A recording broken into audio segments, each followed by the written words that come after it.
Slaughterhouse-Five should be a movie because it is insanely interesting. It's about time travel, what happens in war, and like aliens, which is a pretty good combination, if you ask me. Okay, so the reason this movie should be, or this book should be a movie, not a movie book. Okay, the reason this book should be a movie is because it is already a movie. For one, look that up myself. Two, this book has insane action and twists and turns and everything like that. And so what happens in this book is Billy Pilgrim gets this guy named Billy Pilgrim is in World War II. He gets captured by Germans. Germans take him to camps and stuff. Finds this alien race called Tralfamadorians. The Tralfamadorians take him through time because they can control time and everything. During this, he meets a guy who to introduce him to books of science fiction where the Tralfamadorians teach him everything that he needs to know. And whether like this was via book because I knew the guy. And so what happens is when he finally goes back with the Tralfamadorians for like the second time, they introduce him to this lady inside of a zoo that he is in. They put him in a zoo because they want to experience human life, see what it does, how it works, because it's the only freedom that they hear of.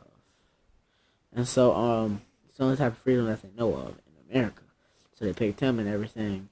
And so what happens is he mates with he has a baby with Montana Wildhack.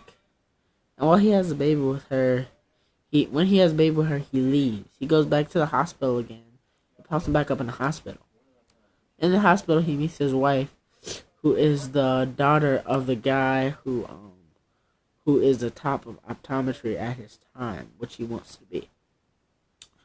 Then later on, he goes back to sleep and ends up back inside of the concentration camp. Soon later, inside of the concentration camp, he starts sitting there. He goes to a hospital and deals with morphine stuff and everything like that. Then he gets transferred to Dresden, where he gets tortured where he gets like bullied from by all the other American prisoners. Meets some Russians, doesn't barely get anything, and then after that, he really doesn't do anything much after that except discover the fact that he was in the American Dresden bomb fire.